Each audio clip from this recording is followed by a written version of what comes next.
Hello dears. ഇപ്പോൾ മഴക്കാലമൊക്കെ ആയിട്ട് ഇതുപോലെയുള്ള കുറച്ചധികം ആൾക്കാരെ തന്നെ നമ്മുടെ മുറ്റത്തൊക്കെ കാണാൻ പറ്റുമല്ലേ. അപ്പോൾ ഇവരെ ആരൊക്കെയാണ്, അതുപോലെ ഇവരൊക്കെ നമ്മളെ ഗാർഡനിലോട്ട് എങ്ങനെ കൊണ്ടുവരാമെന്നും പിന്നെ ഇവരെയൊക്കെ വെച്ച് ഒരു കൊച്ചു ടെററിയം എങ്ങനെ സെറ്റ് ചെയ്യാമെന്നൊക്കെ ഈ ഒരു വീഡിയോയിൽ പറയുന്നുണ്ട്. അപ്പോൾ വീഡിയോയിലോട്ട് പോകാം കേട്ടോ. അയ്യോ അത് വെച്ച് ചെയ്തിട്ട് വരാം ചെല്ല്. അത് ടെററിയം എന്നിട്ടാ ചെല്ലി. ഇതാ ഇത് പോട്ട്, ഗ്ലാസ് പോട്ട്. മനസ്സിലായ? പറഞ്ഞു കൊടുക്ക ശുമാക്ക്. അമ്പലോ? ഓ എംബിളം. ഓ എവിടെ എംബിളം? എവിടെ എംബിളൊന്നുമില്ലല്ലോ. അത് മണ്ണാട പൊട്ട. ആപ്പിച്ചുകൊണ്ട് വണ്ടി എംബിളുണ്ടോ നോക്കിയാ പോയിട്ട് ഓടിച്ചോ നോക്കിട്ടോ. അപ്പോൾ നമുക്ക് ഇതുപോലെ നമ്മുടെ ഗാർഡനിലോട്ട് കൊണ്ടുവരാൻ പറ്റിയ കുറച്ച് ആൾക്കാരെ കാണിച്ചു തരാം. അപ്പോൾ ആദ്യം തന്നെ നമ്മൾ എവിടെ നോക്കിയാലും കാണാൻ പറ്റണം, എല്ലാവർക്കും പരിചിതമായിട്ടുള്ള നമ്മുടെ മോസിൽ നിന്ന് തന്നെ തുടങ്ങാം. അപ്പോൾ മോസ് എന്ന് പറയുമ്പോൾ തന്നെ അതിൻ്റെ ഒരു ടെക്സ്ചറും കളറും ഒക്കെ എല്ലാവർക്കും തന്നെ ഇഷ്ടപ്പെടുന്നൊരു ടൈപ്പ് സംഭവമാണ്. അപ്പോൾ അതിന് നമ്മൾ ഇതുപോലെ ഇങ്ങനെ അധികം അവർക്ക് എന്താ പറയുക ഡിസ്റ്റർബ് ആവാത്ത രീതിയിലൊന്ന് കുത്തി ഇളക്കി എടുക്കുകയാണെങ്കിൽ നമ്മളുടെ ഗാർഡനിൽ പല സ്ഥലത്ത് നമുക്ക് ഇത് വെച്ച് കൊടുക്കാൻ പറ്റും. ഇപ്പോൾ നമ്മൾ ബ്രോക്കൺ ബോട്ട് ഗാർഡനൊക്കെ ഉണ്ടാക്കിയ സമയത്താണെങ്കിലും ആ മണ്ണിൻ്റെ ഒരു ഇതൊക്കെ മറക്കാൻ വേണ്ടി നമ്മൾ ഇതാണ് വെച്ച് കൊടുത്തിട്ടുണ്ടായിരുന്നത്.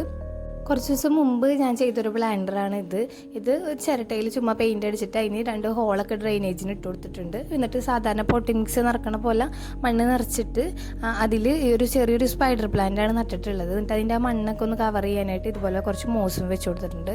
ഇത് വേണമെങ്കിൽ ഹാങ് ചെയ്തൊക്കെ ഇടാം. ഹാങ് ചെയ്യാനായിട്ട് ഇവിടെ ഹോളൊക്കെ ഇട്ടിട്ടുണ്ട്, പക്ഷേ ചെയ്തിട്ടില്ല. ഇപ്പോൾ ഇതൊക്കെ ഇനിയിപ്പോൾ കേടായി പോകുന്നതായിരിക്കും സംശയം. ഇതിന് വെള്ളം കൂടാതെയും കുറയാതെയും നമ്മൾ നോക്കിയാൽ മതി. ഹ്യൂമിഡിറ്റി കൺട്രോൾ ചെയ്താൽ ഇത് ഒരുപാട് നാൾ കേടാവാതെ വെക്കാൻ പറ്റും കേട്ടോ. അതുപോലെ തന്നെ കുറച്ച് കളറും ടെക്സ്ചറും ഡിഫറൻസിൽ കാണുന്ന വേറൊരു മോസിൻ്റെ പോലത്തെ ഒരു സംഭവമാണ് ഇത്. ഇതിൻ്റെ കറക്റ്റ് പേര് അറിയുന്നുണ്ടെങ്കിൽ നിങ്ങൾ കമൻറ്റ് ചെയ്യണേ. അപ്പോൾ ഇതും അതിൻ്റെ ആ ഒരു ടെക്സ്ചറിൽ നിന്ന് കുറച്ച് വ്യത്യാസമുണ്ട്. ഇത് കുറച്ചും കൂടി ഇങ്ങനെ ലീഫ് പോലെ നമുക്കിത് കാണാൻ പറ്റും, പക്ഷേ അതിൻ്റെ അത്രയും തന്നെ കട്ടിയില്ല. കണ്ടോ, ഇതുപോലെ ഇങ്ങനെ പാട പോലെയാണ് വരുന്നത്. അപ്പോൾ ഈ 2 മൂസും വെച്ചിട്ട് നമുക്ക് 2 കളർ ഷെയ്ഡ് നമ്മുടെ ഗാർഡനിൽ നമ്മൾ എന്താണ് സെറ്റ് ചെയ്യണം അതിൽ കൊണ്ടുവരാൻ പറ്റും.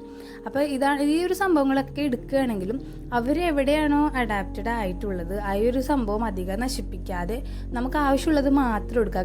കാരണം ഇതുപോലുള്ള ഓരോ സംഭവങ്ങളും പ്രകൃതി തന്നെ വിചാരിക്കണം നമ്മുടെ ചുറ്റുപാടും കൊണ്ടുവരണമെന്നുണ്ടെങ്കിൽ. അപ്പോൾ ഇത് നോക്കിയാൽ ശരിക്കും നല്ലൊരു വൽവെറ്റിൻ്റെ പീസ് പോലെ ഉണ്ടല്ലേ കാണാനായിട്ട്, അത്രയ്ക്ക് ഭംഗിയുണ്ട്. അടുത്തത് നമ്മൾ നോക്കാൻ പോണത് നമ്മൾ ചെറുപ്പത്തിൽ തുടങ്ങിയ ഒരുപാട് നൊസ്റ്റാൾജി ഉള്ള ഒരു പ്ലാന്റ് ആയിരിക്കും എല്ലാവർക്കും. അപ്പോൾ ഇത് ടെറിസ് എന്ന് പറഞ്ഞ ഒരു തരം ഫേൺ ഫാമിലിയിൽ പെട്ടതാണ്. സ്പെസിഫിക് നെയിം അറിയുന്നുണ്ടെങ്കിൽ നിങ്ങൾ താഴെ കമൻറ്റ് ചെയ്യണം. ഇതിനെ നമുക്ക് നമ്മുടെ ഗാർഡനിൽ നല്ല രീതിയിൽ തന്നെ വളർത്തിയെടുക്കാൻ പറ്റും. ഇപ്പം നിങ്ങൾ കണ്ടുകൊണ്ടിരിക്കുന്നത് സെലജിനെല്ല എന്നുള്ളൊരു തരം പ്ലാന്റാണ്. അപ്പോൾ ഇതും എല്ലാവരും കണ്ടിട്ടുള്ളത് തന്നെയായിരിക്കും. നമ്മുടെ മുറ്റത്തൊക്കെ ഒരു ലൈറ്റ് ഗ്രീൻ കളറിൽ ഇങ്ങനെ നല്ല ഭംഗിയിൽ നിൽക്കണ കാണാൻ പറ്റും. അപ്പോൾ ഇത് കണ്ടില്ലേ, നമ്മൾ നേരത്തെ കണ്ട ആ ഒരു ലൈറ്റ് ഗ്രീൻ മോസും ഈ ഒരു സെലജിനെല്ലയും കൂടി ഒരുമിച്ച് വളരണേണ്. അപ്പോൾ അതെനിക്ക് കണ്ടപ്പോൾ നല്ല ഇഷ്ടമായി. അപ്പോൾ ഞാൻ അതും കുറച്ച് പീസ് ഇങ്ങനെ കളക്ട് ചെയ്യുന്നുണ്ട്. അപ്പോൾ ഇതൊക്കെ നമ്മൾ കാണുന്ന സമയത്ത് എവിടെയാണെന്ന് വെച്ചാൽ കളക്ട് ചെയ്ത് വെക്കാനായിട്ട് വീട്ടിൽ കൊണ്ടുവന്നിട്ട് നമ്മുടെ എന്തെങ്കിലും ചെടിച്ചട്ടിയിലോ എന്തെങ്കിലും ഈർപ്പുള്ള സ്ഥലത്ത് ഇങ്ങനെ പരത്തി വെച്ച് കൊടുത്താൽ തന്നെ അതവിടെ ഇരുന്നോളും. ഞാനിപ്പോൾ ഇതൊക്കെ കളക്ട് ചെയ്തിട്ട് കൊണ്ടുപോയിട്ട് വീട്ടിൽ അതുപോലെ തന്നെയാണ് എടുത്തു വെച്ചിട്ടുണ്ടായിരുന്നത്. അപ്പോൾ അത് ഞാൻ ഇതിന് ശേഷം നിങ്ങൾക്ക് കാണിച്ചു തരാം കേട്ടോ. അപ്പോൾ ഇതുപോലെ നമുക്ക് ഒരുപാട് പ്ലാന്റ്സ് നമ്മുടെ ചുറ്റുപാടിൽ നിന്ന് തന്നെ കിട്ടും. നമ്മൾ വിചാരിക്കുന്നതിനേക്കാൾ കൂടുതൽ നമ്മുടെ ഗാർഡൻ ഭംഗിയാക്കാൻ പറ്റും. അപ്പോൾ ഈ കാണുന്നതും സെലജിനെല്ലയിൽ പെട്ടത് തന്നെയാണ്. പക്ഷെ സെലജിനെല്ല പൽവിനാറ്റ എന്നൊക്കെ പറഞ്ഞിട്ട് ഒരു തരം കുറച്ച് വലിയ ടൈപ്പ് ഉണ്ട്, അതിൻ്റെയൊക്കെ ഒരുപോലെ തോന്നി. അടുത്തത് നമ്മൾ നോക്കാൻ പോണത് അടിയാന്തം എന്ന് പറഞ്ഞിട്ടൊരു ടൈപ്പ് പ്ലാന്റ് ആണ്. അപ്പോൾ അടിയാന്തം ഒരുപാട് വെറൈറ്റി ഉണ്ട്. അടിയാന്തം റേഡിയാനം, അടിയാന്തം ഫിലിപ്പീൻസ്, അതുപോലെ മെയ്ഡ് ഇൻ ഹെയർ ഫേൺ എന്ന് പറഞ്ഞിട്ടുള്ളത് എല്ലാവർക്കും ഫെമിലിയർ ആയിട്ടുള്ളതാണ്. അതൊക്കെ ഈ അടിയാന്തത്തിൽ ഫാമിലിയിൽ പെട്ടിട്ടുള്ളതാണ്. അപ്പോൾ ഈ ഒരു കാണുന്ന ടൈപ്പ് പ്ലാന്റ് നമ്മൾ ഒരുപാട് സ്ഥലത്ത് നമ്മൾ പുറത്ത് നോക്കിയാൽ മഴക്കാലത്ത് കാണാൻ പറ്റും കൂടുതലായിട്ടും. അപ്പോൾ ഇതിൻ്റെ ഈ വളർന്നു വരുന്ന ഇത് ഒരുപാട് വലുതാവണതിന് മുമ്പുള്ള ഈ ഒരു ചെറിയ പ്ലാന്റൊക്കെ കളക്ട് ചെയ്താൽ നമുക്ക് ഇത് നല്ല ഭംഗിയിൽ തന്നെ നമ്മുടെ ടെറേറിയത്തിലൊക്കെ സെറ്റ് ചെയ്യാൻ പറ്റും കേട്ടോ. ഇനിയിപ്പോൾ ഈ കാണുന്ന ഒരു പ്ലാന്റ് നമുക്ക് ടെറേറിയത്തിലൊക്കെ ഒരു ട്രീയുടെ തീമൊക്കെ വേണമെന്നുണ്ടെങ്കിൽ സെറ്റ് ചെയ്യാൻ പറ്റിയതാണ്. അപ്പോൾ ഇത് ലിഗോഡിയം എന്ന് പറഞ്ഞിട്ടുള്ളൊരു ഫാമിലിയിൽ പെട്ടതാണ്. ഇപ്പോൾ ഇത് ലിഗോഡിയം ഫ്ലെക്സോസം ആണെന്ന് തോന്നുന്നു.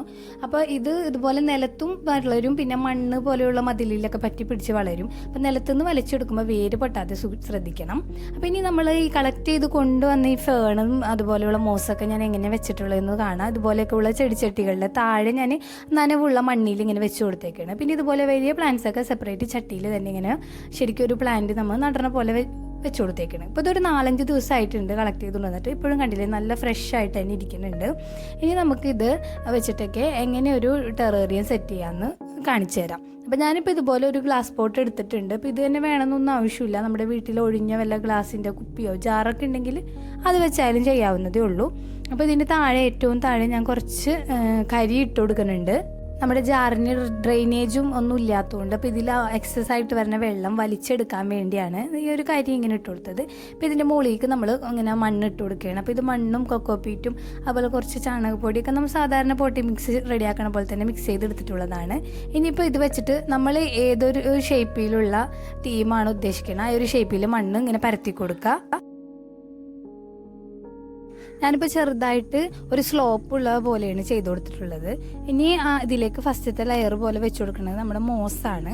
അപ്പോൾ ഇത് നമുക്ക് ലെയർ ചെയ്യുമ്പോൾ മണ്ണി ഇടുന്നതിൽ മുമ്പായിട്ട് വേണമെങ്കിൽ പെബിൾസ് വെക്കാം.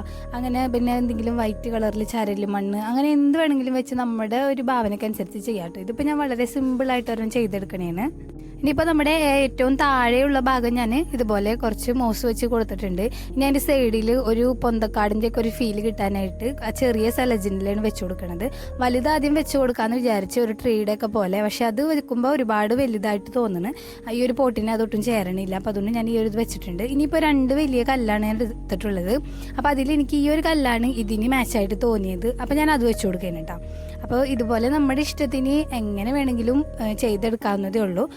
ഇതിപ്പോൾ ഇതിൻ്റെ ഉള്ളിൽ നമുക്ക് വലിപ്പത്തിനനുസരിച്ച് വലിയ ബൗളൊക്കെ എടുക്കുകയാണെങ്കിൽ വേറെ വലിയ നമ്മൾ നേരത്തെ കണ്ട അടിയാന്തം പോലുള്ളതൊക്കെ വെച്ച് സെറ്റ് ചെയ്യുക. ഇനിയിപ്പോൾ ഞാൻ കണ്ടില്ലേ, ഇതുപോലെ 2 എണ്ണം എടുത്തിട്ടുണ്ട്. ആ 2 ലൈറ്റ് ഗ്രീനിലുള്ള മോസും പിന്നെ ആ മോസും സെലജിനലയും കൂടി നിൽക്കുന്നതും കൂടിയും എടുത്തിട്ടുണ്ട്. അതാണ് ഇനി ആ പൊന്തി നിൽക്കുന്ന പോർഷനിൽ വെച്ച് കൊടുക്കാൻ ഉദ്ദേശിക്കുന്നത്. അപ്പോൾ ഇതുപോലെയൊക്കെയാണ് ചെയ്തിട്ടുള്ളത്. ഇനി ഒരു ഒറിജിനാലിറ്റിക്ക് വേണ്ടി അവിടെ ഇവിടെ ആയിട്ട് ചെറിയ ചെറിയ ചെങ്കല്ലിൻ്റെ പീസൊക്കെ ഇട്ട് കൊടുത്തിട്ടുണ്ട്.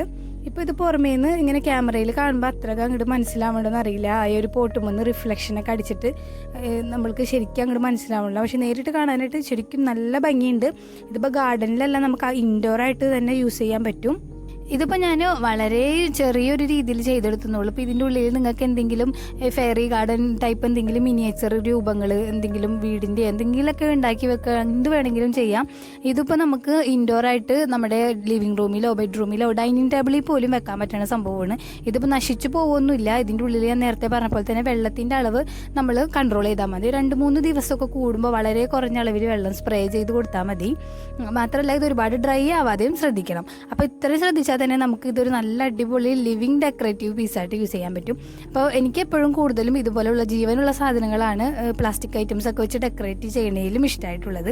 അപ്പോൾ അതുപോലെ ഇൻട്രസ്റ്റിംഗ് ഒക്കെ ആയിട്ടുള്ളവരാണെങ്കിൽ നിങ്ങൾക്ക് എന്തായാലും ഈ ഒരു മഴക്കാലം മിസ് ചെയ്യാതെ ഇതുപോലുള്ള സംഭവങ്ങൾ കളക്ട് ചെയ്യുക. ടെറേറിയം മാത്രമല്ല, ഗാർഡനിൽ എന്തൊരു തീമുമായിട്ട് നമ്മൾ എന്ത് ചെയ്യുമ്പോഴും ഒരുപാട് പൈസയൊക്കെ കൊടുത്ത് ചെറിയ ചെറിയ പ്ലാന്റ്സ് വാങ്ങിച്ച് വെക്കണതിൽ നല്ലതായിട്ട് നമ്മുടെ ചുറ്റുമുള്ള ഇത്തരം പ്ലാന്റ്സ് ഒക്കെ യൂസ് ചെയ്യാവുന്നതേ ഉള്ളൂ. അപ്പോൾ നമ്മുടെ ഇന്നത്തെ വീഡിയോ ഇവിടെ അവസാനിക്കുകയാണ്. നിങ്ങൾക്ക് ഈ വീഡിയോ ഇഷ്ടമാണെങ്കിൽ താഴെ കമൻറ്റ് ചെയ്യുക. അപ്പോൾ നമുക്ക് ഇത്തരത്തിലുള്ള വീഡിയോ ഇനിയും ചെയ്യാവുന്നതാണ്. അപ്പോൾ പുതിയൊരു വീഡിയോ ആയിട്ട് കാണാം കേട്ടോ. അതുവരേക്കും ബൈ ബൈ.